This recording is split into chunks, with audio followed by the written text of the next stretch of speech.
Hello everyone. Today we are going to start with the first chapter of your chemistry, that is solid state. Okay. So basic कुछ देखते हैं हम लोग.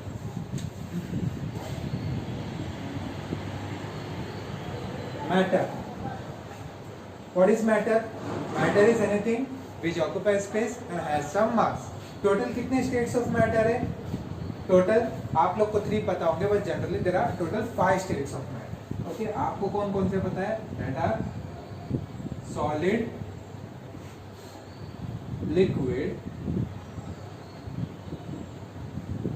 gas. Okay. इसके अलावा 2 और states of matter होते हैं. That is, one is plasma and one is Einstein condenser. Solid liquid gas के बारे में पता है. प्लाज्मा जनरली हमारे यूनिवर्स में काफी ज्यादा प्रेजेंट है. ये आपको बहुत हाई टेम्परेचर पे देखने मिलता है. जब गैसेस ज्यादा हीट हो जाती है, बहुत ज्यादा अराउंड, जैसे कि अगर हाइड्रोजन है, हाइड्रोजन को अगर हम लोग 10,000 डिग्री सेल्सियस तक लेके जाए, जैसे कि एक स्टार के कोर में, तो वहां पे आपको ये स्टेट देखने मिलता है. Okay, plasma.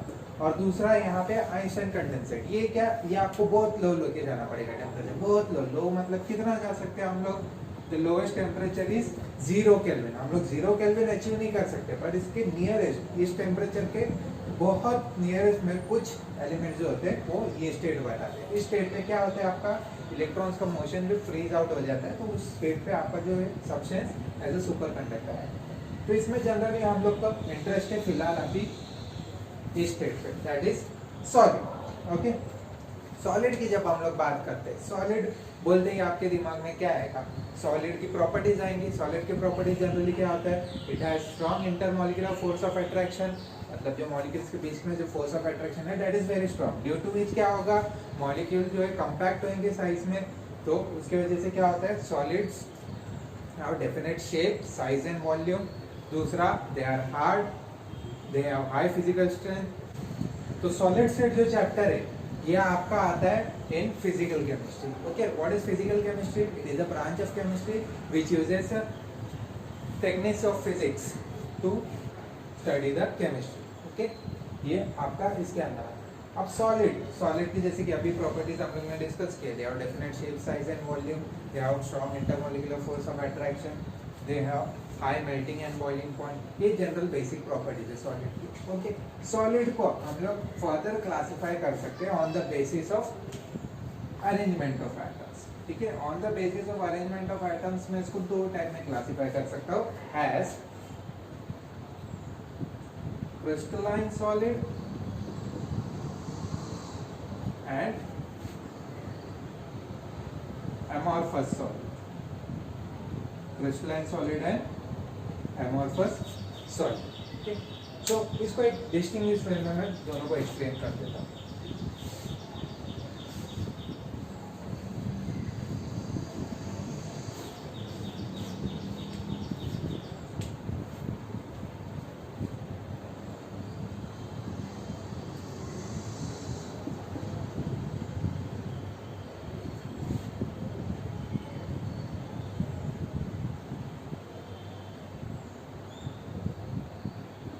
Based on the arrangement of atoms, you have constituent particles.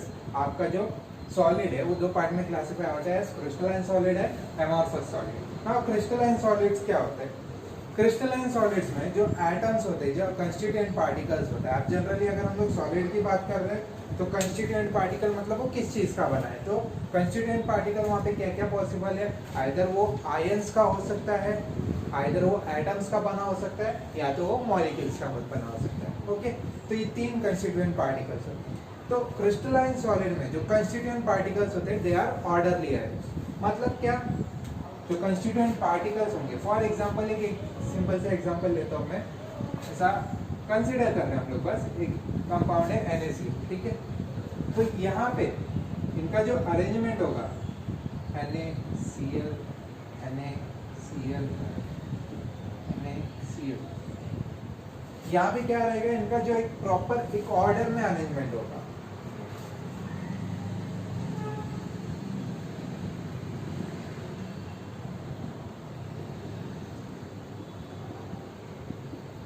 यहाँ पे आप लोग देख सकते हो एक पैटर्न है, यहाँ पे आपको एक सिस्टमैटिक ऑर्डरली अरेंजमेंट दिख रहा है आपको। Whereas हमारे पास सॉलिड में अगर हम लोग बात करेंगे तो यहाँ पे कोई ऐसा अरेंजमेंट नहीं होता। फॉर एग्जांपल एक कोई तो सॉलिड है ए बी नाम का, ओके, तो दो एलिमेंट्स है ए और बी, तो यहाँ पे कोई ऐसा स्पेसिफिक अरेंजमेंट नहीं होगा, ए होगा बी होगा फिर ए बी बी बी ए। तो यहाँ पे आप लोग देख सकते हो कि यहाँ पे कोई स्पेसिफिक अरेंजमेंट नहीं है, यहाँ पे सब रैंडमली अरेंज है। This is amorphous solid. तो सबसे पहला पॉइंट यहाँ पे क्या आता है आपका, यहाँ पे constituent particles are orderly arranged. Constituent particles are orderly arranged. Amorphous solid में क्या होगा, constituent particles are randomly arranged.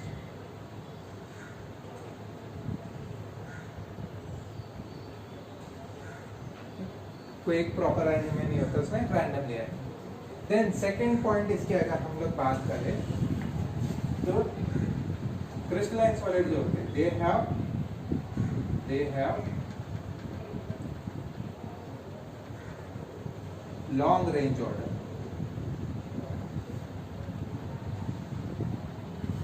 इनका जो होता है दे have short range order. Long range order का मतलब क्या होता है, ये जो पैटर्न है ये थ्रू आउट द क्रिस्टल काफी लॉन्ग डिस्टेंस तक सेम पैटर्न रिपीट होता है। शॉर्ट रेंज ऑर्डर मतलब क्या, यहाँ पे आप लोग देख सकते हो ए बी रिपीट हुआ, रिपीटेशन थोड़ा सा ही दिखेगा आपको। सपोज यहाँ पे बी होता है, ओके, यहाँ पे आपको दिखा ए बी शॉर्ट रेंज के बाद फिर वापस वो रिपीटेशन हुआ ही, तो they have short range order, they have long range. फिर क्रिस्टलाइन सॉलिड्स होते हैं, they are also called as true solids, also called as true solids. Whereas इनको हम लोग क्या बोलते हैं, they are also called as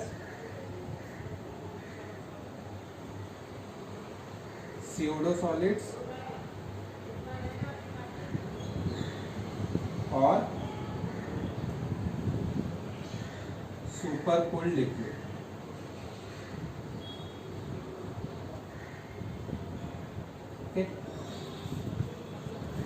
इनको ट्रू सॉलिड्स बोलते हैं और इनको स्यूडो सॉलिड बोलते हैं, सुपर कूल्ड लिक्विड बोलते हैं। रीजन क्या है, रीजन ये है कि ये जो सॉलिड्स है ये क्या होते हैं, under the influence of gravity flow होते हैं। फॉर एग्जांपल हम लोग देख सकते हैं, अगर आप लोग ग्लास विंडो ऑब्जर्व करोगे, ठीक है, ग्लास विंडो को ऑब्जर्व अगर करोगे, कुछ समय के बाद में क्या हो जाता है कि इनिशियली वो भले ही रेक्टेंगुलर शेप था, अगर उसको क्रॉस साइड से देखें आप लोग साइड से, तो कुछ टाइम के बाद क्या हो जाता है, फ्लो होके नीचे का थिकनेस ज्यादा हो जाता है और ऊपर का थिकनेस पतला हो जाता है। तो ऐसा सॉलिड जो होता है ये क्या हो रहा है, under the influence of gravity flow हो रहा है, that's why they are also called as supercooled liquid या स्यूडो सॉलिड। ओके, एग्जांपल जैसे बता दिया मैंने अभी ग्लास। ये ट्रू सॉलिड्स, इनको ट्रू सॉलिड्स क्यों बोलते हैं, बिकॉज इनका कोई ऐसा डिफॉर्मेशन नहीं होता। Then they have sharp melting point. They melt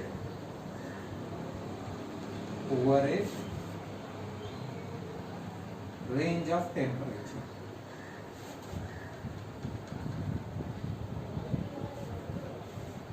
इनका जो होता है एक शार्प मेल्टिंग पॉइंट होता है। शार्प मेल्टिंग पॉइंट का मतलब क्या हुआ, एक पर्टिकुलर टेम्परेचर रीच हो गया, उसी टेम्परेचर पे क्या होगा, वो एलिमेंट मेल्ट होना स्टार्ट होएगा, उसी टेम्परेचर पे वो पूरा मेल्ट हो जाएगा। जबकि एमोर्फस सॉलिड में क्या होता है, पहला जो सब्सटेंस है जब हम लोग हीट कर रहे हैं, एक टेम्परेचर से क्या होगा, वो एक पर्टिकुलर रेंज ऑफ टेम्परेचर पे मेल्ट होगा। इनिशियली क्या होगा, सॉफ्ट रहेगा, सॉफ्ट होने के बाद फिर वो जैसे जैसे टेम्परेचर इंक्रीज होता जाएगा वो मेल्ट होने लगेगा।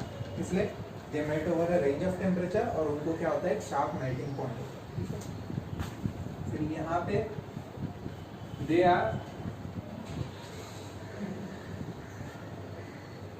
Anisotropic in nature. ये जो होते हैं they are isotropic in nature.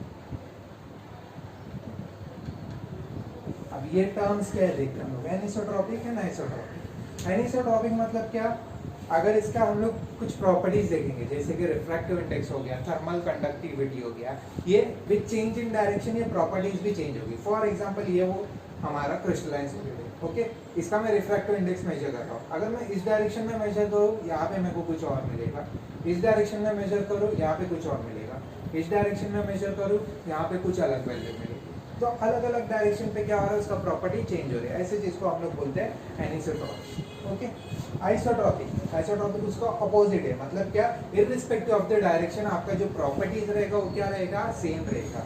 जैसे कि अगर मैं रिफ्रैक्टिव इंडेक्स मेजर कर रहा हूँ, कोई भी डायरेक्शन से मेजर करूँ उसका रिफ्रैक्टिव इंडेक्स क्या होगा, सेम होगा, okay. So these are anisotropic in nature, these are isotropic in nature। And last हम लोग इसमें क्या ले सकते हैं, एग्जाम्पल। एग्जाम्पल इसमें क्या आ जाएगा, क्रिस्टलाइन सॉलिड का। क्रिस्टलाइन सॉलिड जैसे कि यहाँ पे सामने एक है NaCl है हमारा, ठीक है, NaCl क्रिस्टलाइन सॉलिड से कुछ मेटल्स आते हैं इसमें, मेटल्स जैसे कि गोल्ड, सिल्वर,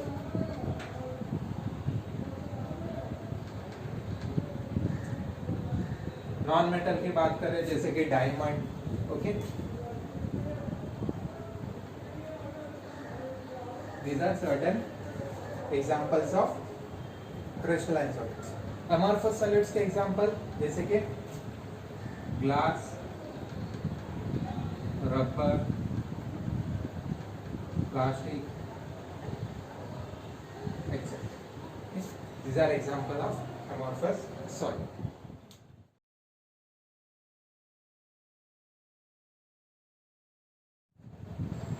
अब जनरली अगर हम लोग देखेंगे क्रिस्टलाइन सॉलिड की बात करते हैं हम लोग, तो जनरली जो भी सॉलिड्स होते हैं क्रिस्टलाइन सॉलिड ज्यादा करके वो पॉलीक्रिस्टलाइन इन नेचर होते हैं। पॉलीक्रिस्टलाइन,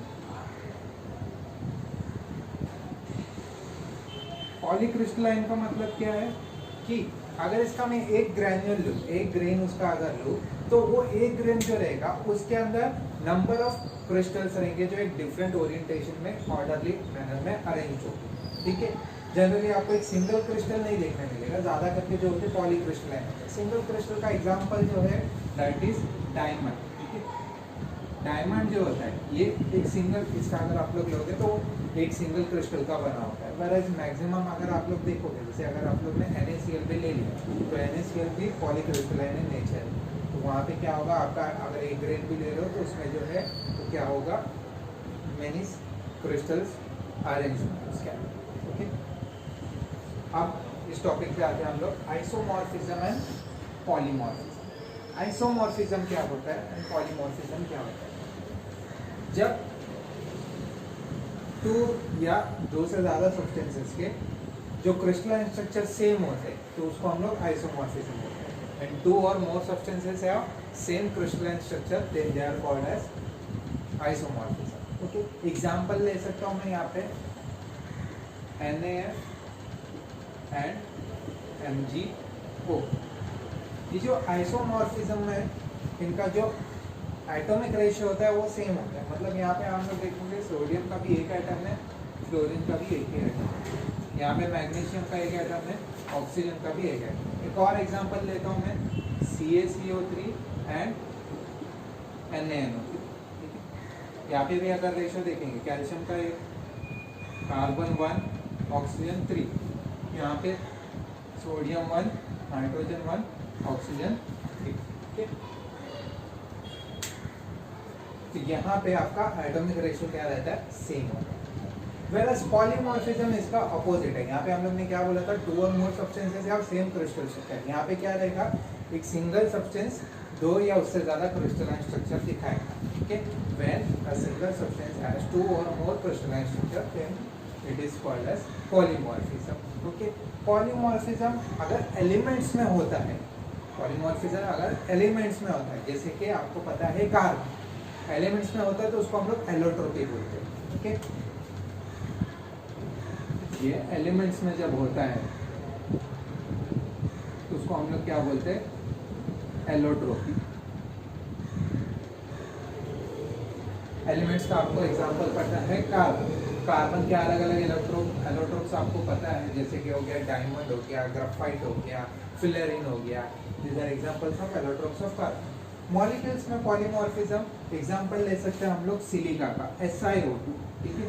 सिलिका के बहुत सारे पॉलीमॉर्फिज्म, बहुत सारे क्रिस्टलाइन स्ट्रक्चर्स है, उसमें से 3 हम लोग देखते हैं। One is alpha quartz,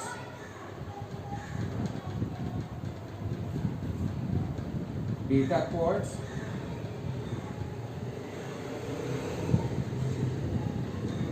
and Cristobal. इनका जो स्ट्रक्चर है क्या रहेगा, ये जो है ये क्या है, पॉलीमॉर्फिज्म। ओके, तो सॉलिड का क्लासिफिकेशन देखा हम लोग ने on the basis of arrangement of atoms. Arrangement of atoms, ठीक।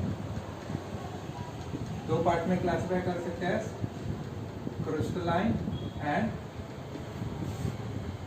amorphous। Now crystalline solid जो है on the basis of constituent particle इस चीज का बना है, उसको हम लोग 4 पार्ट में क्लासिफाई कर सकते हैं on the basis of constituent particles। या बोल सकते हैं हम लोग on the basis of intermolecular forces of attraction। Intermolecular force of attraction के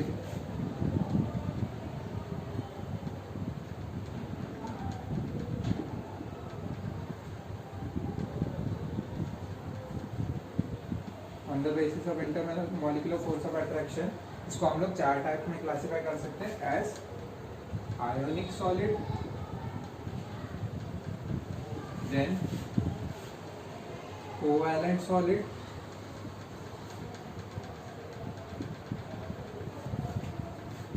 then molecular solid, so lastly metallic solid। metallic solid। अब इनको जब हम लोग एक्सप्लेन करेंगे तो इनमें हम लोग 3 चीज देखेंगे। पहला चीज होगा constituent particle,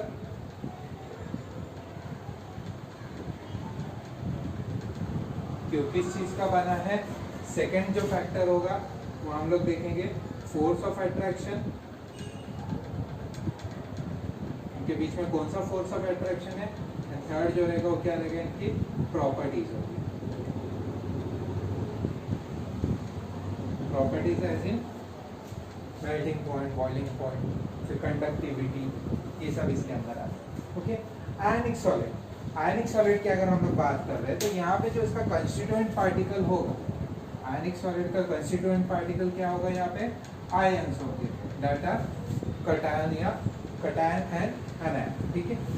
force of attraction, इनके बीच में जो फोर्स ऑफ अट्रैक्शन होता है, दैट इज जो चार्जेस के बीच में कौन सा फोर्स ऑफ अट्रैक्शन होता है, electrostatic force of attraction.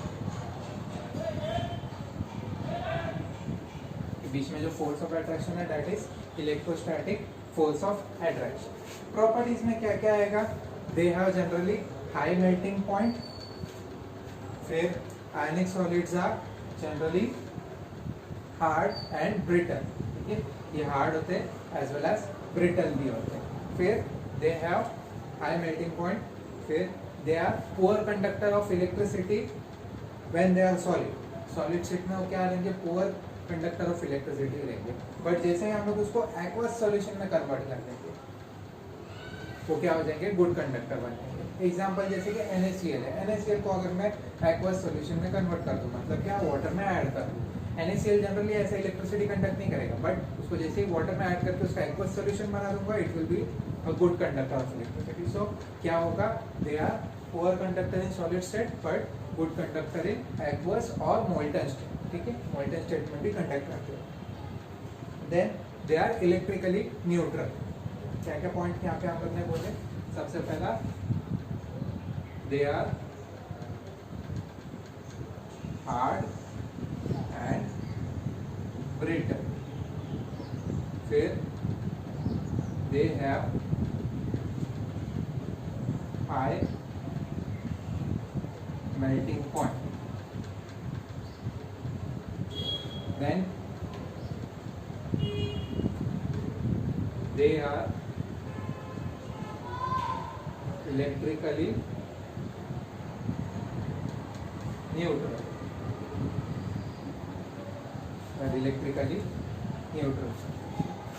they are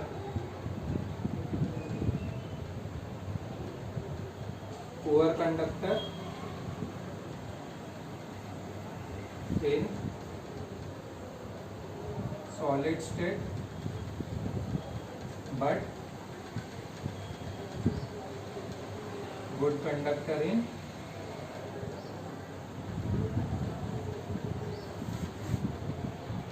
aqueous or molten state। Example की अगर हम लोग बात करें, इनका एग्जाम्पल NaCl हो गया, यहाँ पे लिख देता हूँ मैं NaCl, then KCl, then CaF2, etc. These are some example of ionic solid। ठीक है, तो आयनिक सॉलिड देख लिया, अब कोवैलेंट सॉलिड। तो सबसे पहला क्या आएगा? Constituent part.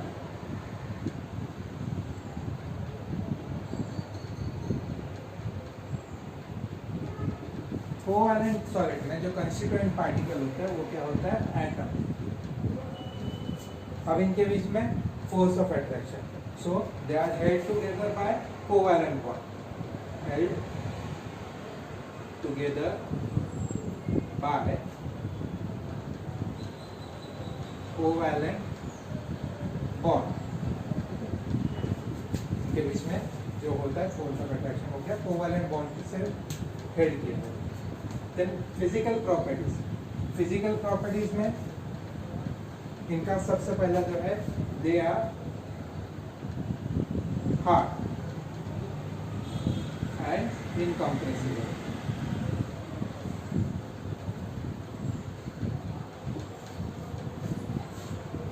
कोवैलेंट बॉन्ड जो होता है, कोवैलेंट सॉलिड जो होते हैं वो काफी ज्यादा हार्ड होते हैं और इनकम्प्रेसिबल होते हैं। इसका एक example, best example is diamond. Diamond is the hardest natural substance, that is an example of covalent solid। ठीक है, ये हो गया। फिर they have high melting point,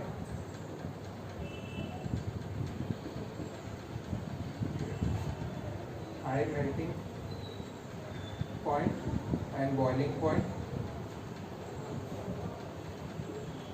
फिर ये जो होते हैं they are poor, they are generally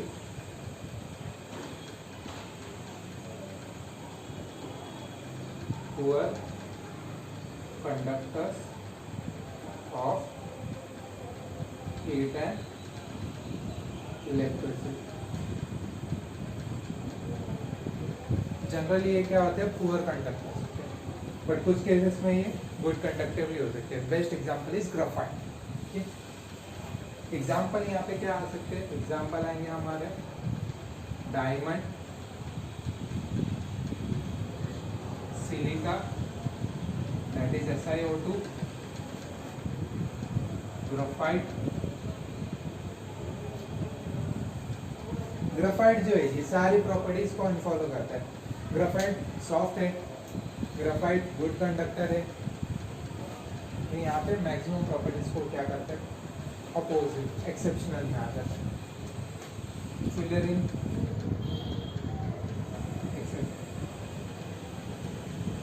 इसके बारे में आपने डायमंड, ग्राफाइट और फिलरिन के बारे में 11th में पढ़ा था। एक शॉर्ट रिवीजन ले लेते हैं। डायमंड क्या कर हम लोग बात करते हैं? ठीक है, डायमंड में अगर आप लोग देखोगे तो हर एक कार्बन एटम जो होता है वो क्या होता है? 4 डिफरेंट कार्बन एटम को अटैच होता है in the form of 3D hexagonal structure. आपने इसका स्ट्रक्चर कुछ देखा था, एक हेक्सागोनल शेप में होता है।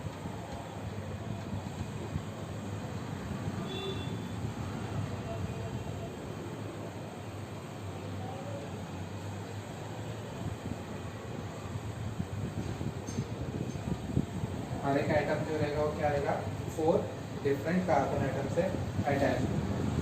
तो कुछ ऐसा स्ट्रक्चर बनता है डायमंड का, 3D होता है। सो इसका 3D हेक्सागोनल स्ट्रक्चर होता है। Each carbon atom is attach to 4 other carbon atoms. फिर इसमें जो हर एक कार्बन आइटम होता है वो क्या होता है, sp3 हाइब्रिडाइज्ड होता है।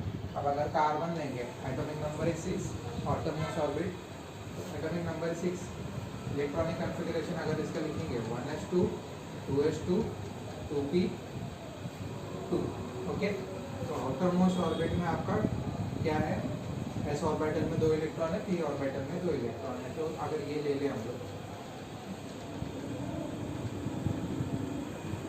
एस ऑर्बिटल में 2, पी ऑर्बिटल में 2, तो ड्यूरिंग हाइब्रिडाइजेशन क्या हो जाता है, ये आपका sp3 कंबाइन हो जाता है। एक्साइटेड स्टेट में आपका यहाँ से इलेक्ट्रॉन चला जाता है, px है, py है, pz में चले जाता है। ओके, तो कंबाइन होकर हम लोग को क्या देता है, sp3 हाइब्रिडाइज चल जाता है। तो ईच कार्बन है तो हमें sp3 हाइब्रिडाइज। फिर ग्राफाइट है, इसका जो सॉरी डायमंड जो है वो क्या होता है, डायमंड इज हार्डेस्ट सब्सटेंस। फिर ये पोअर कंडक्टर है। पोअर कंडक्टर क्यों है, बिकॉज यहाँ पे कोई भी फ्री इलेक्ट्रॉन अवेलेबल नहीं। ये हो गया आपका डायमंड। डायमंड के बाद अपना हमने देखा था ग्राफाइट।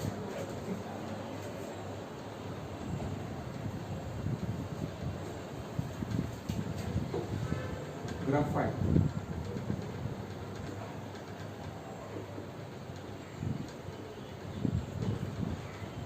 ग्राफाइट की अगर हम लोग बात करें तो यहाँ पे ये जो होता है,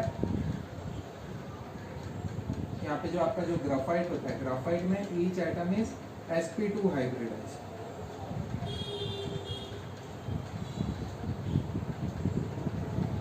इसका स्ट्रक्चर कैसा होता है, हेक्सागोनल रिंग्स होते हैं, लेयर्स ऑफ हेक्सागोनल रिंग्स होते हैं, one above the other.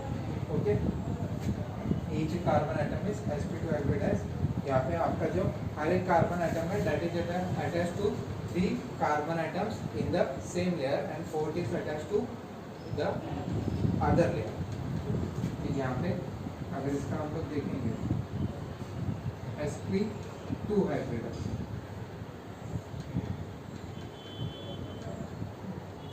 Ground state में था। एक्साइटेड स्टेट में क्या हो जाता है आपका s और p के 2 ऑर्बिट्स कंबाइन हो जाते हैं। एक्साइटेड स्टेट में आपका ये इलेक्ट्रॉन इधर चला गया, pz वैसे ही रह गया, sp2 कंबाइन हो गया। ठीक है, तो ये जो है pz जो है आपका क्या करेगा, 2 लेयर्स के बीच में जो है वो बॉन्ड बनाएगा। ये जो है आपका लैटरल बॉन्ड बनाएगा और ये जो है आपका उसी के लेयर में बॉन्ड बनाएगा। ठीक है, तो यहाँ पे ये जो pz वाला है ये इजीली लोकलाइज हो सकता है, डीलोकलाइज हो सकता है, मतलब वो इजीली मूव हो सकता है। तो उसको थोड़ा भी एनर्जी मिल जाता है, वो क्या हो जाता है, मूव हो जाता है। इसलिए जनरली ग्राफाइट जो होता है आपका good conductor of heat and electricity. Then foolery,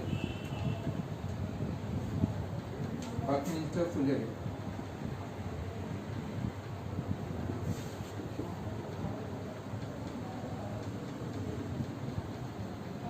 जो very high powered laser beam को हम लोग कार्बन से पास कराते हैं तो एक एलोट्रोप बनता है कार्बन का, that is C60 which is called as fullerene, which is also called as buckyball, क्योंकि इसका जो स्ट्रक्चर होता है काफ़ी सॉकर के जैसा होता है, सॉकर बॉल की तरह होता है।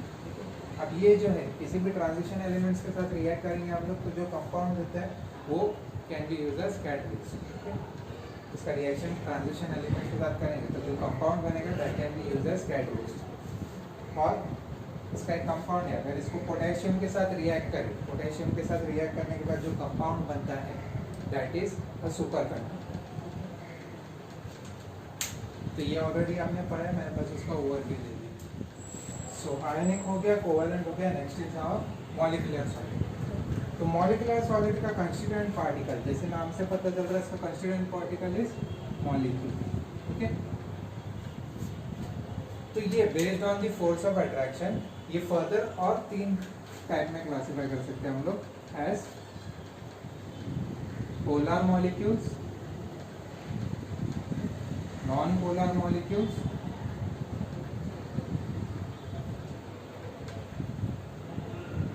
और हाइड्रोजन बॉन्डेड मॉलिक्यूल्स।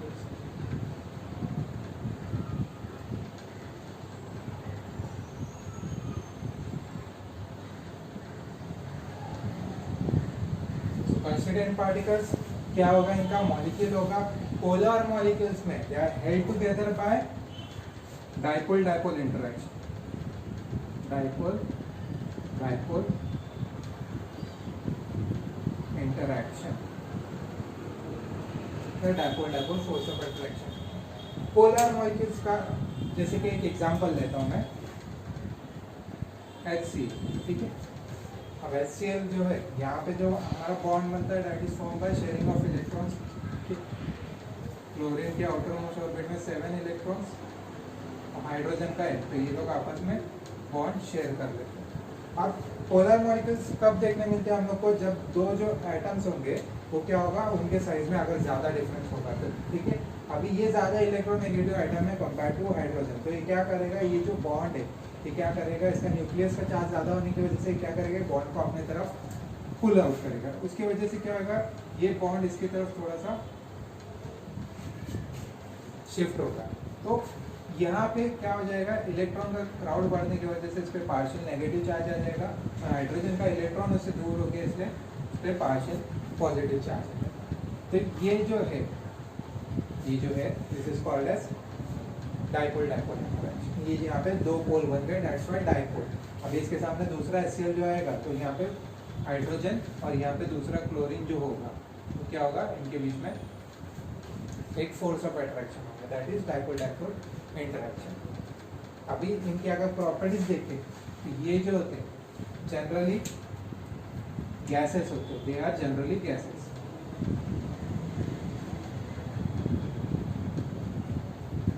जनरली क्या होते हैं, गैसेस होते हैं रूम टेम्परेचर।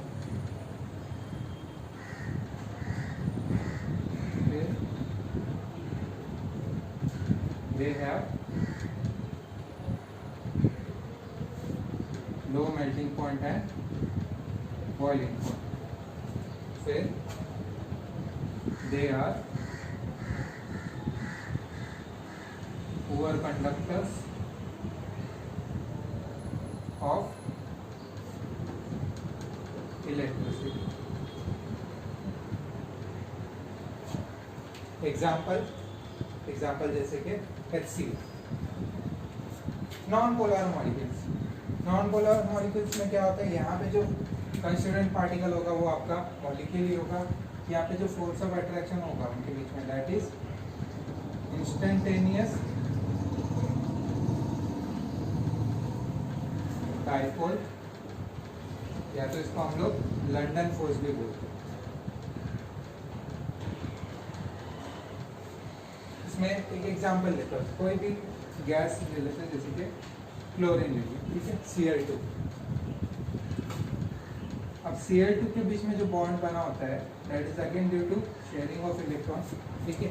अब यहाँ पे दोनों का साइज सेम है, तो यहाँ पे ऐसा केस नहीं होता है। यहाँ पे क्या हो जाता है, जब इलेक्ट्रॉन्स फ्लो होते हैं, जब इलेक्ट्रॉन्स कंटिन्यूसली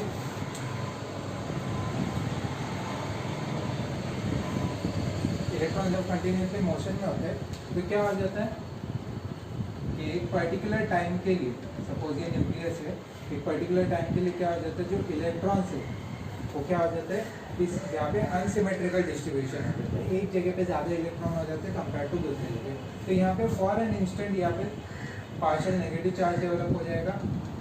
मान लिया ऐसा था, यहाँ पे इलेक्ट्रॉन्स थे अलग अलग, एक पर्टिकुलर इंस्टेंट के लिए इलेक्ट्रॉन्स क्या हो गए, एक जगह पे ज़्यादा हो गए, तो वहाँ पे पार्शियल नेगेटिव चार्ज हो जाएगा और जहाँ पे कम है वहाँ पे पार्शियल पॉजिटिव चार्ज हो जाएगा। अब ये अगर किसी दूसरे आइटम के सामने आ जाता है तो क्या करेगा, उसके इलेक्ट्रॉन्स को पुल आउट करेगा और यहाँ पे बॉन्ड बना देगा। तो ये जो बॉन्ड होता है सबसे वीकेस्ट होता है, okay, this is weakest of all the. ये भी तो जनरली होते, जनरली ये जो होते हैं दे आर गैसेस और लिक्विड, जनरली गैसेस या लिक्विड होते हैं and volatile in nature.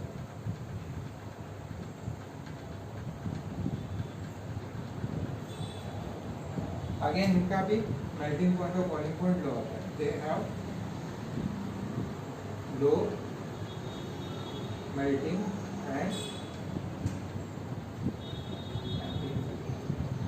Melting point and boiling point. Again ये क्या होते हैं, पुअर कंडक्टर होते हैं, पुअर कंडक्टर्स ऑफ इलेक्ट्रिसिटी।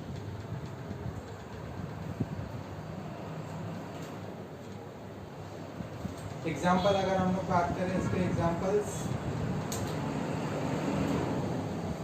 यहाँ पे लिख देता हूँ एग्जाम्पल, जैसे कि हाइड्रोजन हो गया, क्लोरीन हो गया, CH4 हो गया। This are certain examples of polar molecules. तो यहाँ पे लास्ट है हमारा हाइड्रोजन बॉन्डेड मॉलिक्यूल्स, ठीक है। जैसे कि नाम से पता चल रहा है यहाँ पे जो बॉन्डिंग होगा वो क्या होगा, हाइड्रोजन की वजह से होगा, that is hydrogen bond. Okay, तो यहाँ पे जो सोर्स ऑफ अट्रैक्शन है दैट इज हाइड्रोजन बॉन्डिंग। ये आपको सिर्फ उसमें देखने मिलेगा जिन मॉलिक्यूल्स में हाइड्रोजन प्रेजेंट हो। अब ये जो होता है they have comparatively high melting and boiling point, ये दोनों के comparison. So they have high MT and ET compared to other two।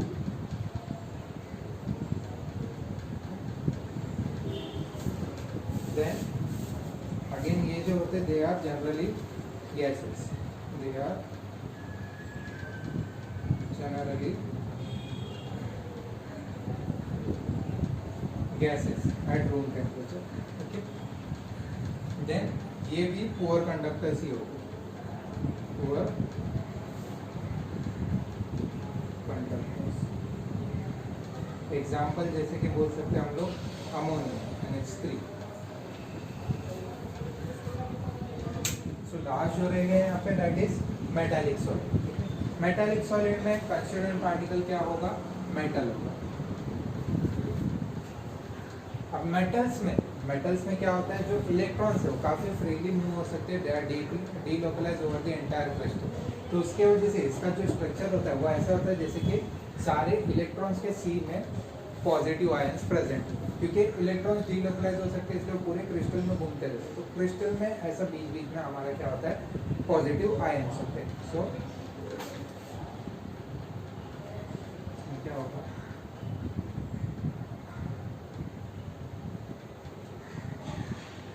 they have positive ions present in the sea of delocalized mobile electrons। Properties जो metal की properties होते हैं, metals are high melting and boiling point, metals are malleable, metals are ductile, metals are good conductor of heat and electricity. ये सारे फिर उसके properties आते हैं, ठीक है। तो properties high MT and DT, good conductor of heat and electricity,